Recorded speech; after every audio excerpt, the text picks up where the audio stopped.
Thank you. Thank you very much indeed. Good evening and welcome to the show. How are you?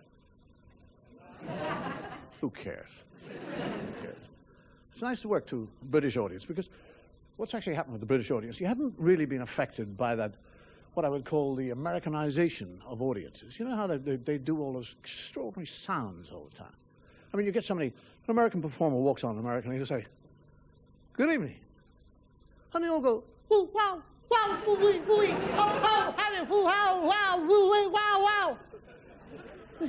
Jesus, what's all that about? And then he'll say things like, "It's wonderful to be here." Ooh, wow, ooh, wee, ooh, wow, ooh, wow. All he does is say hello and piss off, and he's done a half an hour.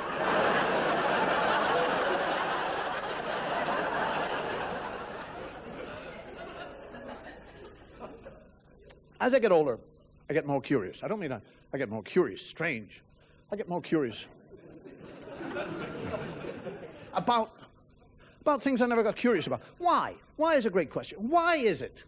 Have you ever noticed, why is it when you hit your knee, or crack your elbow, or stub your toe, have you ever, you become dumb for about 10, you go.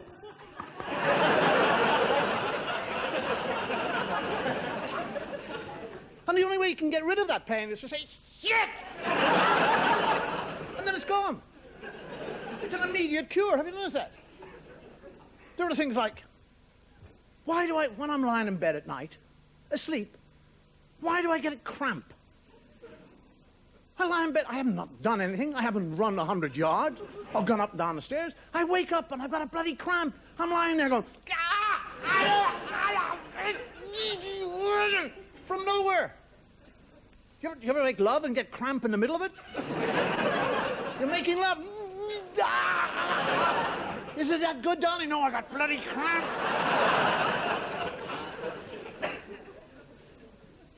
The yips, I'm interested in the yips. Have you heard about the yips? Sportsmen get the yips. It's a kind of nervous block of some sort, where they can't finish off what they're doing. Darts players, they kind of go.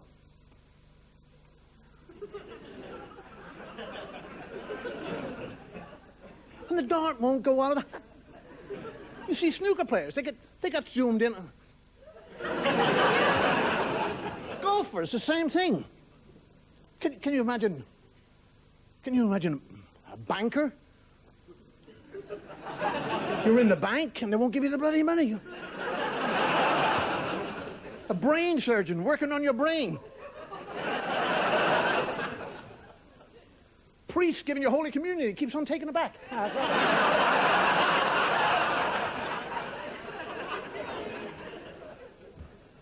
Can you imagine just approaching the climax of love? And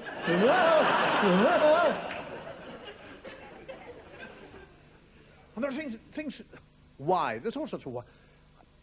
Why do I hate models in shops, in stores, those mannequins? I mean, I walk down, I hate them.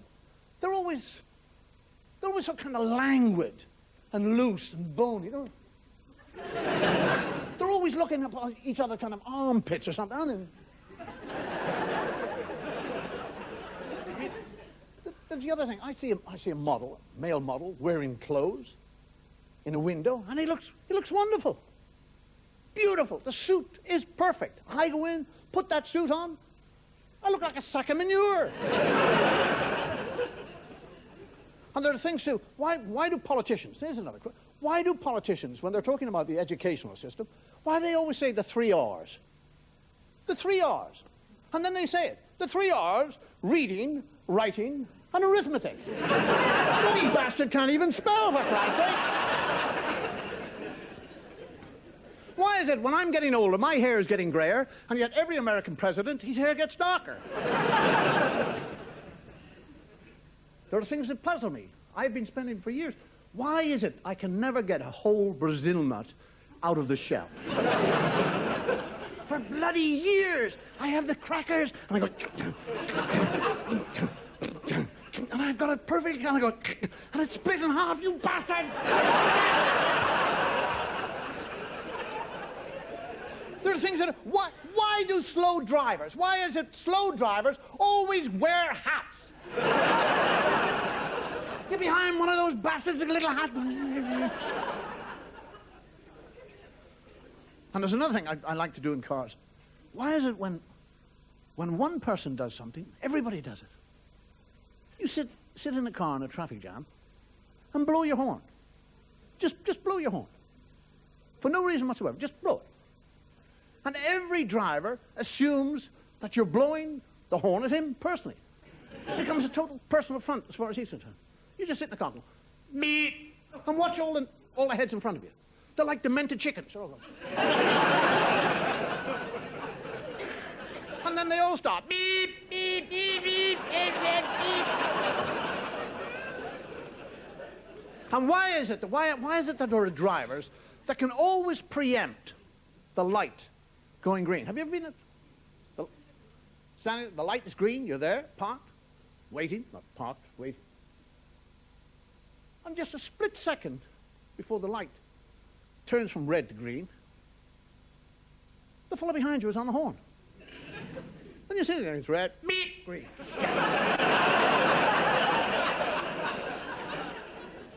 And what I do now, I get irked by it. I stay there. And you go, beep, and I'm looking in the mirror. Beep, beep, beep. And I wait till it's gone red again, and then I get out of the car. And I go back and I said, excuse me, are you trying to tell me something? I said, the light! Green! And I said, yes, excuse me. I said, but there was an old lady walking in front of my car at the time. I said, had I known that you were in a hurry, I'd have run the poor old bitch over.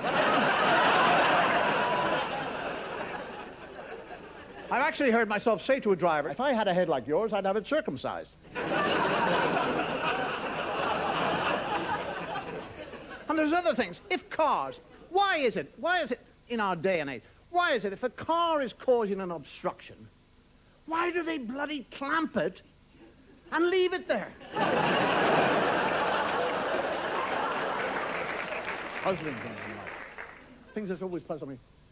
Food in our kitchens.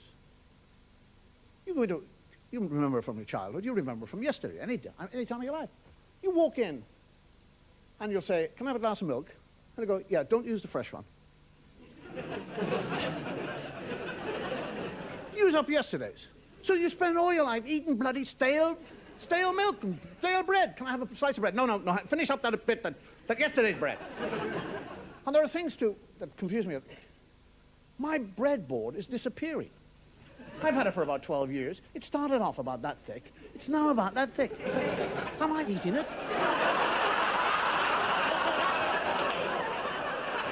I mean, the knives, they're all thin. What am I doing? Eating bloody steel and wood?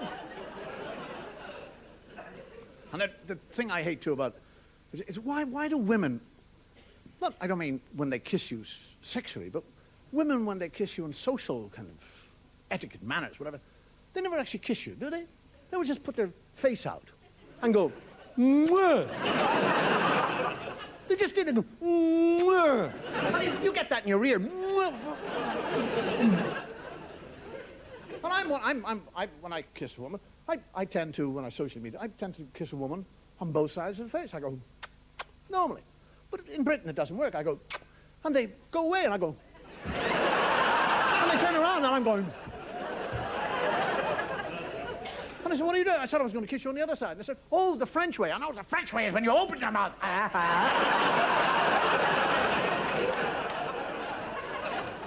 And why is it what we're doing with our lives? The most important ingredients in our lives, the most important things that we kind of eat and enjoy, we're doing away with. I mean, I'm Irish. I cannot understand the logicality.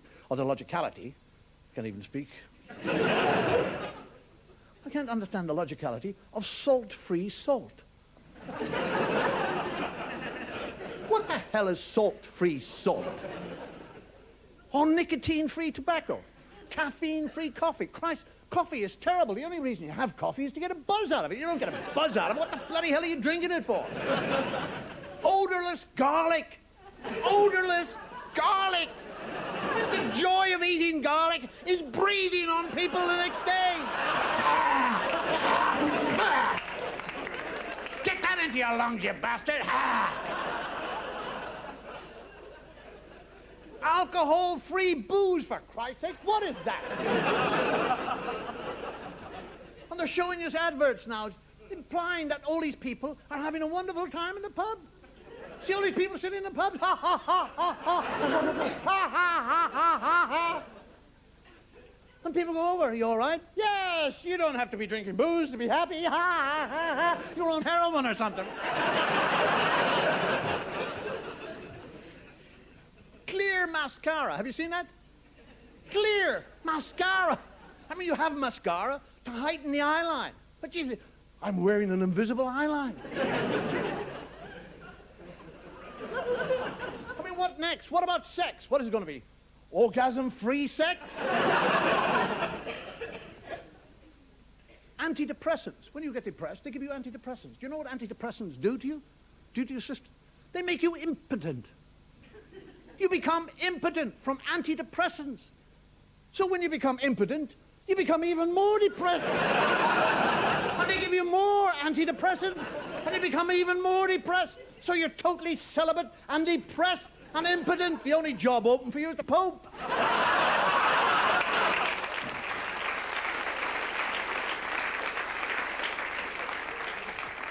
And there's a whole snobbery in the language, snobbery about professions.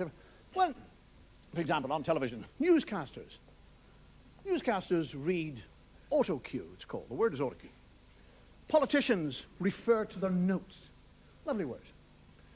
Television hosts and game shows will read cue cards. Actors will have prompt printouts or prompt pages. Comedians, idiot boards.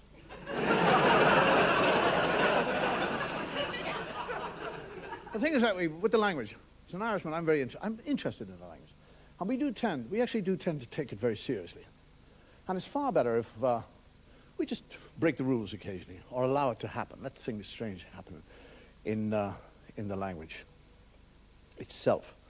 For example, I've got a very good friend of mine who's a teacher, teaches kindergarten children. And she sends me odd things about the kids. And she sent me recently, she explained to me that she was talking to these 6, 7-year-old children in the class about blood sports. And she put forward the argument that blood sports are very cruel. And then she put forward the argument that maybe they're not cruel, maybe they're necessary. She was trying to get these children to think. And she said to these children, what I want you to do now, I want you to go back home and I want you to write an essay on blood sports being cruel. But I also want you to try and write an essay on them not being cruel. Understand? Now she sent me this copybook that this kid had filled in. And on one page he had written, blood sports are cruel. And on the other page he had written, oh no they're not. And then on the first page, oh yes they are. Oh no they're not. 2 pages. Now that's wonderful. The games, you see, playing the games. We should play games with the language. I was in Lancaster recently. And I went by a hairdresser's. And the name of the hairdresser's was called Curl Up and Die. No, that's nice. That's nice. It's kind of, it makes you smile. You're walking down the road. It also makes you smile. I've seen a poodle parlor called Pride and Groom.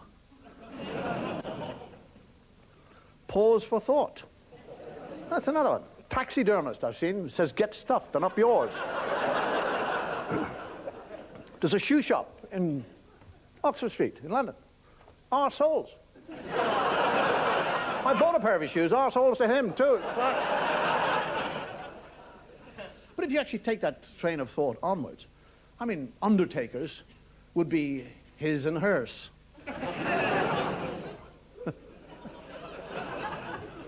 Banks you could actually call a place of interest. Or buy myself a loan. Not bad. The House of Commons would be the House of MP Promises. House of Lords would be God's waiting room. Ministry of Fisheries would be Finders Kippers. The Welsh office would be Whitehall Leaks. And the Scottish office would be Ministry of Foreign Affairs. Family planning would be Buy Me and Stop One. they're only plays on words. Because as an Irishman, there was a fellow Irishman called Sheridan. And in one of his plays, he developed a character called Mrs. Malaprop. Quite sure you know Mrs. Malaprop. Mrs. Malaprop had the ability to take similar sounding words and to put them out of context. It's like saying things like, I had a walk on the Miranda. People actually do say that. I couldn't see through the window because of the compensation. He's not very well off. He's living on subsidence. I'm a godfather, which is total contradiction in terms, to a child who recently went off and saw a production of Allo Allo. And in Allo Allo, he heard the word bugger. 7 or 8 years of age. He came back to his mother and he said, what does bugger mean, Mammy? And she said, well, it's a funny, but it's a rude word. And if you really want to know what it means, you should actually go to the dictionary and look it up. This is the way you learn about words. And he went off and he looked at the dictionary, came back and she said, well, did you learn the word? Do you know what it means? He said, yes, annual sex.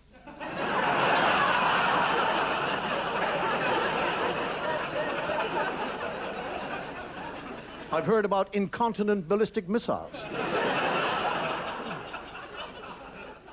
I sat at dinner one night and this woman was explaining to me that her son loved scuba diving because he liked watching underwater orgasms. My aunt, I had an aunt in Ireland who was one of those fussy aunts. I used to go and sit with her every week and eat. And at the table she's talking to me about digestion. You must eat properly. Digest your food. It's very important that you have good digestion. After every mouthful, you must masturbate 32 times. I was just eating to keep up my strength. The best one I had actually, no, a couple, was to sit beside somebody who, in the middle of a kind of conversation, stated that her husband suffered from what is called premature matriculation.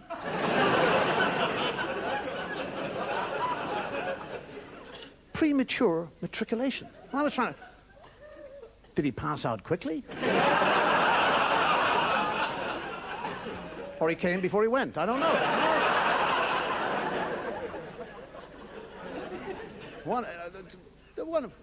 Spooner's another one. You know Spooner? That lovely Spooner. We've all done Spooners. We get the letters mixed up. Spooner. It's like cough of cuppy. You say, I'll have a cough of cuppy. I mean, it's nice. You make people smile. My children always used to say the park arc. We'll go to the park arc, Daddy. Or the bus stop. We used to turn out as a stuss stop. The stuss stop. Chish and Phipps. At Christmas, we always goose the cook. He likes it too. Many a rude turd spoken in jest. Now is the time to stun farts. Burl Ives. Remember Burl Ives, the American folk singer? He was in Ireland a while ago when I was over there. And one of the local DJs was on the radio. And he said, Burl Ives is over here in Ireland making a film there. And because of Burl Ives, we're gonna play one of his songs on the radio. And it's one of his big hits, The Big Rock Candy Mountain. And they played it. And at the end of the number, he said, that was Burl Ives singing The Big Cock Candy Mountain. And there were cars all over Ireland disappearing into hedges. Do you know that I was in Israel, Jordan. There's a crossing on the Israeli-Jordan border which actually comes into its own. It really does come into its own. Which says double crossing is only permitted by diplomats and certain bishops. We talk about the Irish illogicality, but as an Irishman, I kind of study what I would call English illogicality. I mean, how can you have things like fresh frozen peas? I mean, people actually do. I'd like some fresh frozen peas, please. And they think it's fun. I went to a restaurant recently which had closed for lunch. And I haven't eaten there, I'm not surprised. Schools now have green blackboards. I mean, why not just call it a green board? Why the hell do you have to say it's a green blackboard? I saw a sign outside a school recently which says, slow children crossing. That's a great advert for the educational system, isn't it? Slow.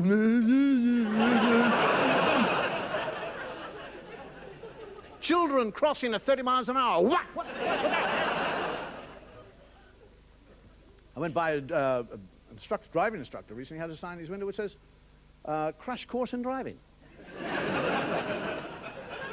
I like those things. I like the illogicality of when you send something by ship, you call it a cargo. Is that right? You put it in a car, you call it a shipment. I was in Manchester, I saw a sign on a door which said, this door is neither an exit nor an entrance and must be kept closed at all times. Now why have the bloody thing? Why not just brick it up? I love things like dead slow. What is dead slow? Dead doesn't go anywhere. Dead is dead, stop, finished, gone. Live dancing. What in the name of Christ is that? Live dancing. What are you going to expect, a load of stiffs on a piece of elastic? I saw a sign in a crematorium which says, do not use the footpath to the crematorium. It is for patrons only. Should have had an afterthought. Don't leave your ash here. Years ago, when we're talking about the peculiarity of language, years ago I did a routine about certain words within certain professions which are used to imply that they've got the sack. Various professions have words which are peculiar to their own profession. For example, a nurse will be deregistered. Barristers will be debarred. Priests, I don't know why, they're defrocked. But then we started to kind of play around with different professions. Would clerks be defiled? Would musicians be decomposed? Economists deflated? Heavy drinkers delivered? Cowboys deranged? Electricians delighted? I suppose prostitutes would be delayed. Or if they got the job back again, they'd be relayed. And on that premise, we started to kind of work. It's only an exercise in the language, that's all. We started to work on what we would call collective nouns. Like there's always a bunch of grapes or a pride of lions or a gaggle of geese or whatever. We kind of started to play. Would you get a cast of plasterers? A horde of misers? A body of morticians? A lot of sodomites? I like that. A brace of dentists? A rush of dermatologists? Clutch of drivers? You like that?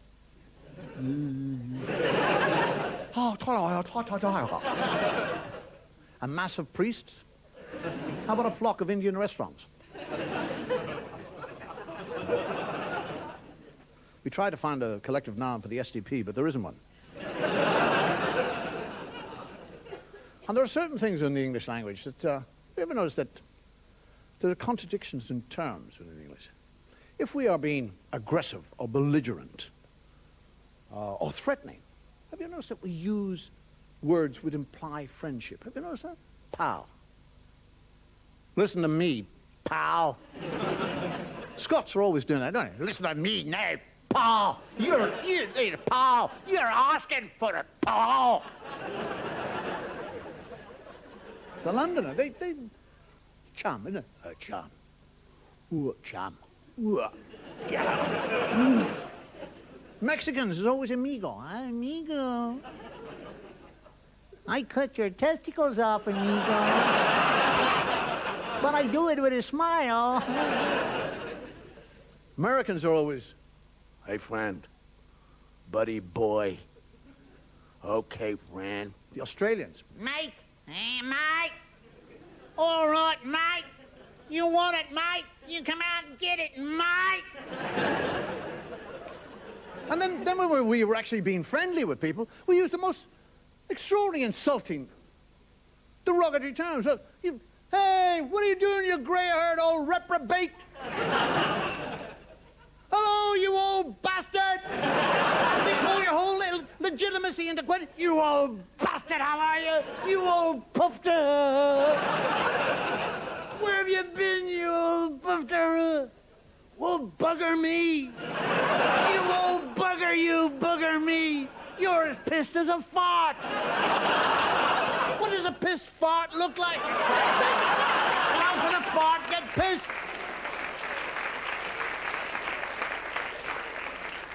What is a piss fart? It wobbles out of your bum?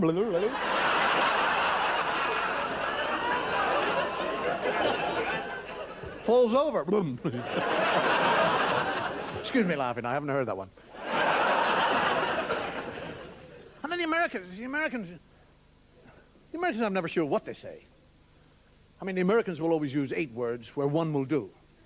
They're always, they get lost in words. And then they always question you. They say things like, I had a cup of coffee. You know what I mean?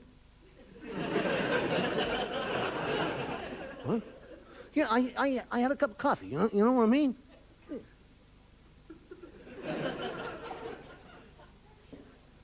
Shit, it's difficult, but I'm beginning to work. You had a cup of coffee. Mm. The English also use expressions like, you don't say.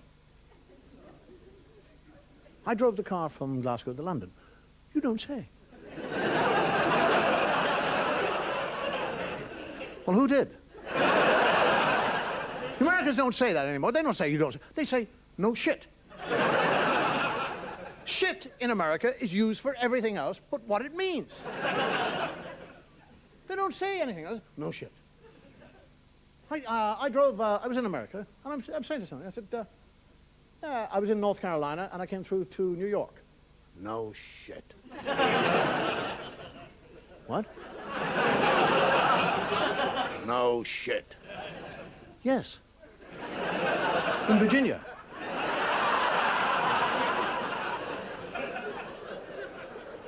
I mean, you've heard President Bush now.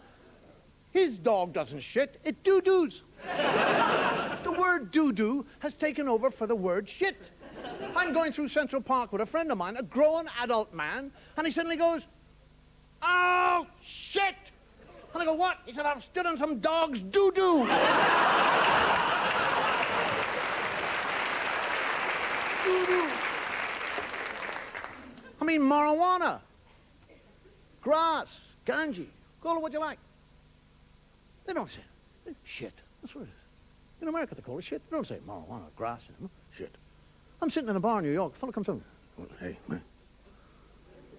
Hey, you, Mac. What? Hey. You want to buy some shit?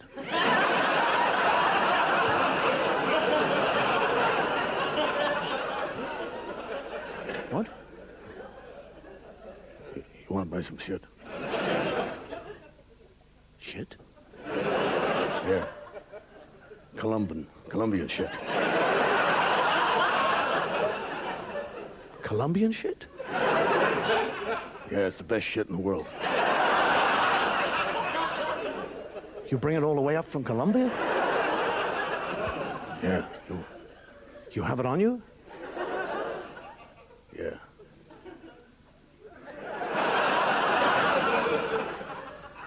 How much do you have on you? About 3 pounds. You're walking around with 3 pounds of shit in your pocket? And people give you money for it? How much do you get? About $50 an ounce. Shit. I'll be a millionaire in a week. I think it's probably time that I went out and found out where Salman Rushdie is living so I can move in with him.